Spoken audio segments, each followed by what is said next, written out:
Le mystère Audie Murphy enfin résolu, et ce n'est pas bon. Audie Murphy est né. Audie Leon Murphy, le 20 juin 1925 à Kingston, au Texas. Murphy est le 7e des 12 enfants d'Emmett et Josie Bell. Murphy, une famille de métayers qui parvenait à peine à joindre les deux bouts pendant la Grande Dépression. Son père a abandonné la famille alors qu'Audie n'était encore qu'un enfant, et sa mère est décédée alors qu'il n'avait que 6 ans. Orphelin et n'ayant qu'un niveau d'instruction de 5e année, Audie Murphy a été contraint de quitter l'école et d'accepter divers petits boulots pour subvenir aux besoins de ses frères et sœurs plus jeunes. Ses premières années difficiles ont forgé son caractère, lui inculquant un sens des responsabilités, de la persévérance et de la dureté qui définira sa vie ultérieure. Murphy s'est engagé dans l'armée américaine en 1942, après avoir été rejeté par la marine et le corps des Marines en raison de sa petite taille et de son poids insuffisant. Ne mesurant qu'1,50 m et pesant à peine plus de 90 kilos, il était un candidat improbable à la gloire sur le champ de bataille. Cependant, sa stature physique démentait son incroyable courage et son sens du commandement. Au cours de la Seconde Guerre mondiale, Murphy a servi avec distinction dans les campagnes d'Afrique du Nord, d'Italie, de France et d'Allemagne. Il s'est rapidement forgé une réputation de bravoure, d'intelligence tactique et de dévouement sans faille envers ses compagnons d'armes. Le 26 janvier 1945, près de Holtzwihr, en France, Murphy a tenu tête à une compagnie entière de troupes allemandes pendant plus d'1 heure, malgré ses blessures et son manque d'armement. Il est monté sur un destroyer en flammes et a utilisé sa mitrailleuse de calibre 50 pour faucher les forces ennemies, tout en faisant appel à l'artillerie. Cet acte d'une incroyable bravoure lui a valu la médaille d'honneur, la plus haute distinction militaire américaine, alors qu'il n'avait que 19 ans. À la fin de la guerre, Murphy avait reçu toutes les récompenses américaines pour bravoure disponibles à l'époque, notamment la Distinguished Service Cross, 2 Silver Stars, la Bronze Star et 3 Purple Hearts. Au total, il a reçu 33 récompenses et décorations des États-Unis et des Nations alliées, ce qui fait de lui le soldat américain le plus décoré de la Seconde Guerre mondiale. Lutte d'après-guerre et carrière à Hollywood. De retour chez lui en tant que héros national, Murphy s'est profondément battu contre les cicatrices psychologiques de la guerre. Il souffrait de ce que l'on appelait à l'époque l'épuisement au combat, aujourd'hui reconnu comme le syndrome de stress post-traumatique, SSPT. Malgré ses batailles internes, il a profité de sa notoriété pour sensibiliser le public aux problèmes des anciens combattants et à la nécessité d'un soutien en matière de santé mentale, devenant ainsi l'une des premières personnalités publiques à parler ouvertement de l'impact émotionnel des combats. Murphy s'est ensuite tourné vers une carrière à Hollywood, où il a connu le succès en tant qu'acteur.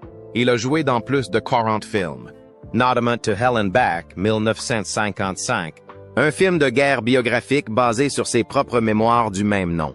Dans une performance rare et puissante, Murphy a joué son propre rôle, recréant ses expériences de guerre pour le grand écran. Le film est un succès au box-office et cimente son statut de héros de guerre et de star de cinéma. Bien qu'il ait souvent joué des rôles dans des westerns et des drames de guerre, Murphy ne s'est jamais considéré comme un grand acteur. Il aborde le métier avec la même humilité que celle qui a caractérisé toute sa vie. Il s'est également essayé à l'écriture de chansons, écrivant plusieurs chansons country et western, dont certaines ont été enregistrées par les meilleurs artistes de l'époque, notamment Dean Martin et Charley Pride. En 1957, l'étoile montante, Murphy décroche un rôle mémorable, celui du Kid Dudica dans le western classique Night Passage, partageant l'écran avec les acteurs légendaires James Stewart et Dan Duryea. Ce film a marqué une étape importante dans la carrière de Murphy, démontrant sa capacité à tenir son rang aux côtés de certains des plus grands noms d'Hollywood et consolidant sa place dans le genre populaire du western qui captivait le public à l'époque. L'année 1959 s'est révélée être une période particulièrement prolifique et déterminante pour Murphy. Il éblouit les cinéphiles dans non pas un, mais 3 westerns différents, chacun mettant en lumière une facette unique de son talent d'acteur. Dan's The Wild and the Innocent, Murphy joue aux côtés de la charmante Sandra Dee, leur alchimie à l'écran insufflant une nouvelle vie au récit de Innocence Meeting Wilderness. Parallèlement à son activité d'acteur, Murphy est entré dans les coulisses en tant que coproducteur non crédité du drame en noir et blanc. Cast a Long Shadow. Collaborant avec le célèbre Walter Mirisch, un partenariat qui témoigne de son influence croissante à Hollywood, au-delà de la simple représentation. Mais c'est dans No Name on the Bullet, un film tendu et plein de suspense dans lequel Murphy incarne un tueur à gages, que les critiques se sont vraiment intéressés à lui. Le film a été largement acclamé, salué pour sa narration atmosphérique et la performance intense de Murphy, qui a contribué à élever sa réputation d'acteur principal polyvalent et convaincant dans le domaine du western. Les talents de Murphy ne se limitent pas au grand écran. En 1960, il a également captivé les téléspectateurs en jouant aux côtés de la légendaire Thelma Ritter dans un épisode de Star Time intitulé The Man. Cette apparition a mis en évidence l'aisance et le charisme de Murphy dans le nouveau média qu'est la télévision, élargissant ainsi son attrait pour un public encore plus large. Au-delà de ses activités d'acteur, le sens du devoir civique et le patriotisme de Murphy se sont manifestés au début des années 1960, lorsqu'il a mis son temps, son talent et sa notoriété au service de la série télévisée The Big Picture de l'armée américaine. Pendant 3 épisodes, il n'est pas seulement apparu, mais il a également servi de visage de confiance aux efforts de l'armée pour communiquer avec le public. Son dévouement a été reconnu en 1960, lorsqu'il s'est vu décerner la prestigieuse Outstanding Civilian Service Medal, médaille du service civil exceptionnel. Le point culminant est l'épisode Broken Bridge, dans lequel Murphy se rend dans des installations militaires en Allemagne, en Italie, en Turquie et dans le sud-ouest américain, au Nouveau-Mexique, pour présenter des technologies et des armes militaires de pointe, mêlant ainsi le divertissement à la réalité. À cette époque, les collaborations créatives de Murphy s'épanouissent, notamment avec l'écrivaine Claire Huffaker, qui écrit les scénarios de 2 des principaux films de Murphy en 1961. Seven Ways from Sundown, Les 7 chemins du crépuscule et Pass from Hell, Les troupes de l'enfer. Ces projets ont consolidé le statut de Murphy en tant que figure de proue du cinéma occidental, travaillant avec des conteurs talentueux qui ont élaboré des récits parfaitement adaptés à son style à la fois rude et nuancé. Un autre partenariat influent est celui de Willard W. Willingham et sa femme, Mary Willingham, qui sont devenus des amis proches de Murphy à ses débuts à Hollywood. Ensemble, ils se lancent dans une série de projets qui témoignent d'une synergie professionnelle dynamique. Willard a produit la série télévisée de Murphy, Whispering Smith, en 1961, et a également coécrit le scénario de Battle at Bloody Beach, la même année, mêlant une histoire crue à une action palpitante. Leur collaboration se poursuit jusqu'au milieu des années 1960 avec Bullet, For a Bad Man, 1964, et Arizona Raiders, 1965. 2 films qui définissent encore plus l'héritage de Murphy dans le genre du western. Les Willinghams, en tant qu'équipe, ont rédigé le scénario de Gunpoint et ont écrit le script de Quarant Guns to a Patch Pass en 1967, qui sera le dernier rôle principal de Murphy dans un film western. Murphy a même élargi ses horizons en tournant Trunk to Cairo en Israël en 1966, montrant ainsi qu'il était prêt à accepter des rôles diversifiés et stimulants en dehors des cadres américains traditionnels. L'une des relations les plus importantes de la carrière de Murphy a été son lien avec le réalisateur Bud Bodicher, qui a débuté dans un endroit inattendu, une salle de boxe. Murphy avait demandé à être le partenaire de boxe de Bodicher au club d'athlétisme de Terry Hunt, une rencontre qui a déclenché un partenariat créatif qui a duré près de 2 décennies. C'est ainsi que Murphy a tenu le rôle principal du premier western de Bodicher, The Cimarron Kid, en 1951, un film qui a jeté les bases de futures collaborations. Leur lien perdure et, en 1969, Bodicher écrit le scénario de A Time for Dying, qui sera le dernier film de Murphy, couronnement poignant de leur longue relation professionnelle. Bien qu'ils aient prévu de collaborer sur 2 autres projets, A Horse for Mr. Barnum et When There's Something to Do. Ces films n'ont malheureusement jamais vu le jour, laissant les fans se demander ce qui aurait pu se passer si le duo avait poursuivi son parcours créatif. La vie personnelle d'Audie Murphy a été marquée à la fois par la joie et la turbulence, à l'image des combats qu'il a menés en dehors du champ de bataille. En 1949, il se marie avec l'actrice Wanda Hendricks. Wanda était une figure bien connue d'Hollywood, ayant joué dans plusieurs films au cours des années 1940 et au début des années 1950.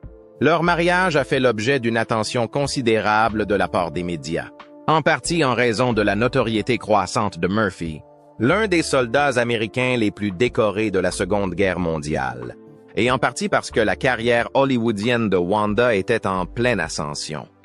En dépit de leur notoriété, leur union a été semée d'embûches.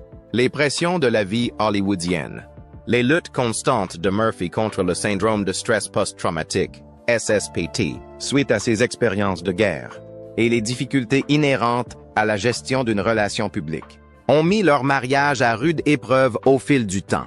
Après 2 ans de tentatives pour faire fonctionner leur relation, ils ont officiellement divorcé en 1951. Cette décision marque la fin d'un chapitre qui avait été à la fois une entreprise romantique et un spectacle public. Fait remarquable, 4 jours seulement après la finalisation de son divorce avec Wanda Hendricks, Murphy se remarie. Ce second mariage est celui de Pamela Opal Lee Archer, une ancienne hôtesse de l'air dont le calme et la personnalité bien ancrée contrastent fortement avec le glamour et la turbulence du premier mariage de Murphy. La relation entre Pamela et Audie s'est développée rapidement, et leur décision de se marier si peu de temps après le divorce reflète à la fois l'urgence et l'intensité, avec lesquelles Murphy recherchait la stabilité et une vie de famille au milieu du chaos de ses luttes personnelles. Pamela a apporté à la vie de Murphy un sentiment de normalité et de soutien dont il avait désespérément besoin. Ensemble, Audie Murphy et Pamela Opal Lee Archer ont fondé une famille qui est devenue la pierre angulaire des dernières années de Murphy. Ils ont eu 2 fils, Terry Michael et James Shannon. Terry Michael Murphy est né en 1952 et s'est fait connaître plus tard pour son travail dans l'industrie du divertissement, perpétuant ainsi les liens de la famille avec Hollywood. James Shannon Murphy, leur fils cadet, est né quelques années plus tard et a grandi avec l'héritage de la vie remarquable de son père. Les 2 fils ont été élevés en étant conscients des réalisations extraordinaires de leur père et des charges qui les accompagnaient. Le mariage entre Audie et Pamela a duré beaucoup plus longtemps que le premier, lui procurant un plus grand bonheur personnel et un plus grand soutien familial. Le rôle de Pamela dans la vie de Murphy allait au-delà de celui d'épouse. Elle était une confidente qui l'aidait à faire face aux pressions souvent écrasantes de la célébrité, des traumatismes et des attentes du public. Malgré les nombreux défis auxquels Audie est confrontée, notamment la douleur chronique et les cicatrices émotionnelles de la guerre, sa famille reste une force stabilisatrice. La présence de ses fils et la relative stabilité de son mariage avec Pamela représentaient un contraste important avec ses premières années et donnait à Murphy un semblant de paix et de normalité. Pendant des décennies, les circonstances entourant la mort d'Audie Murphy, l'un des héros américains les plus décorés de la Seconde Guerre mondiale et célèbre acteur hollywoodien, ont été entourées d'intrigues, de spéculations et de questions sans réponse. L'histoire de la vie d'Audie Murphy, qui est passé du statut de garçon de ferme pauvre du Texas à celui de héros de guerre dont la bravoure est devenue légendaire, est bien connue. Mais ce qui s'est réellement passé le jour de sa mort est longtemps resté un mystère perplexe qui a laissé ses fans, sa famille et les historiens en quête de clarté. Récemment, de nouveaux éléments de preuve et de nouvelles avancées en matière d'enquête sont apparus, offrant enfin une explication définitive.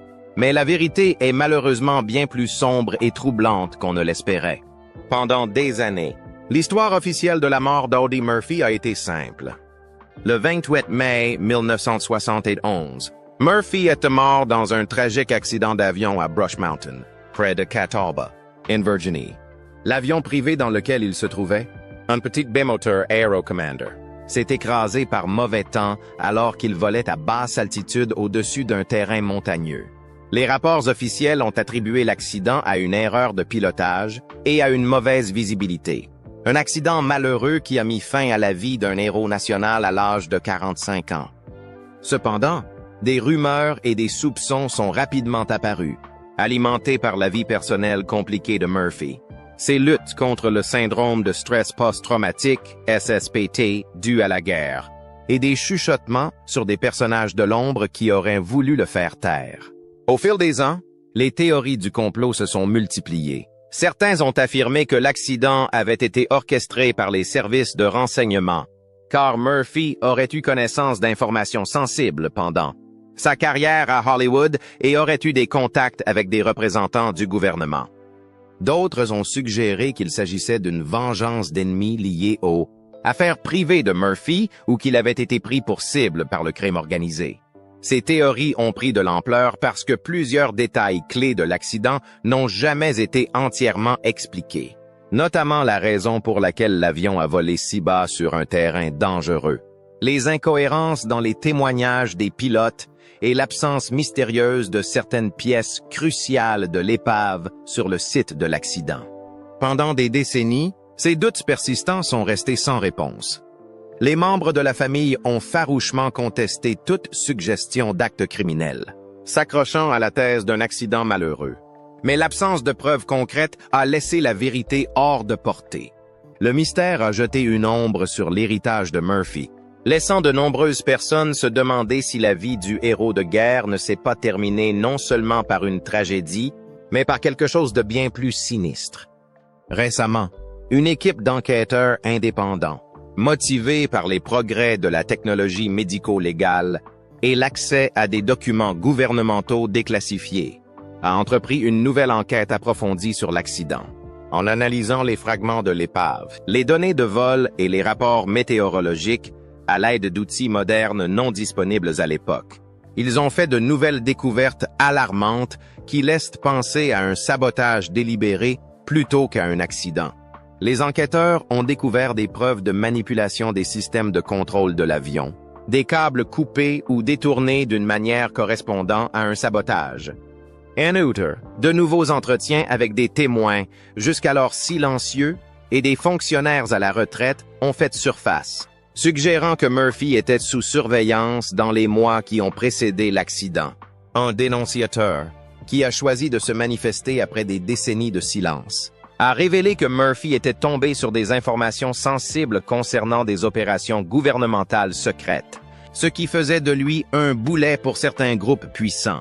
Le témoignage de ce dénonciateur brosse un tableau effrayant d'une opération de dissimulation visant à faire passer la mort de M. Murphy pour un accident tragique, tout en le réduisant au silence de manière permanente.